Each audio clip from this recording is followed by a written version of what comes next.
Bienvenue sur votre espace de soutien psychologique. Notre santé mentale peut être affectée par toutes ces informations que nous consommons sur cette question du coronavirus. Selon vous, c'est quoi la santé mentale? La santé mentale peut être définie comme la capacité pour une personne de penser, d'agir, de ressentir les choses de manière à pouvoir profiter de la vie et surmonter les difficultés auxquelles elle fait face. Pour vous, c'est quoi l'information? Réfléchissez-y un peu. Bien, je partagerai cette définition, somme toute personnelle. L'information au plan psychologique peut être comprise comme toute donnée reçue de l'extérieur qui vous permet, face à une situation, de pouvoir vous ajuster, de pouvoir gérer au mieux la dite situation. Concrètement, concernant le Covid-19, l'information va consister en la réponse juste en ces questions. C'est quoi le Covid-19? Comment est-ce que cela se transmet? Quels sont les symptômes? Quelle catégorie de personnes peut être touchée? Qu'est-ce qu'on peut faire pour l'éviter? Où est-ce qu'on peut se faire dépister ou se faire prendre en charge? Êtes-vous déjà au courant des réponses justes à ces quelques questions? Si votre réponse est oui, cela signifie que vous avez déjà de l'information sur le Covid-19. Savez-vous que trop d'informations tue l'information et augmente la désinformation que vous venons par là dire? Lorsque vous êtes exposé de façon excessive à de l'information stressante, cela a un impact négatif sur votre santé mentale.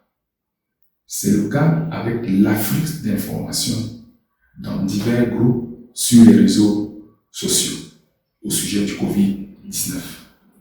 La psychologue Marianne Kedia nous dit par exemple, au sujet des chaînes de télévision qui fonctionnent en boucle, que celles-ci agissent comme un cerveau traumatisé.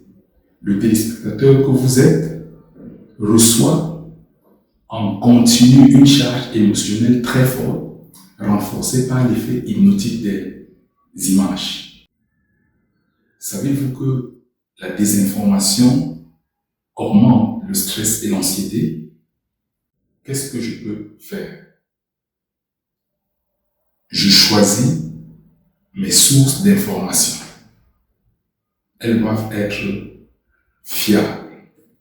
Par exemple, l'Organisation mondiale de la santé, le ministère de la Santé. Je choisis de limiter mon exposition aux informations sur le Covid-19. Par exemple, pas plus de 2 heures, tout réseau confondu par jour. Éviter une exposition de plus de 30 minutes en continu.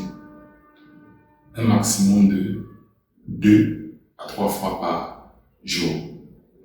Je refuse de subir les médias et les réseaux sociaux. Je décide de contrôler les médias et les réseaux sociaux. Je ne suis pas obligé de tout écouter, de tout voir, de tout lire, de participer à toutes les discussions auxquelles on m'invite. Je garde le contrôle de l'information que je consomme. Prenons soin de notre santé mentale.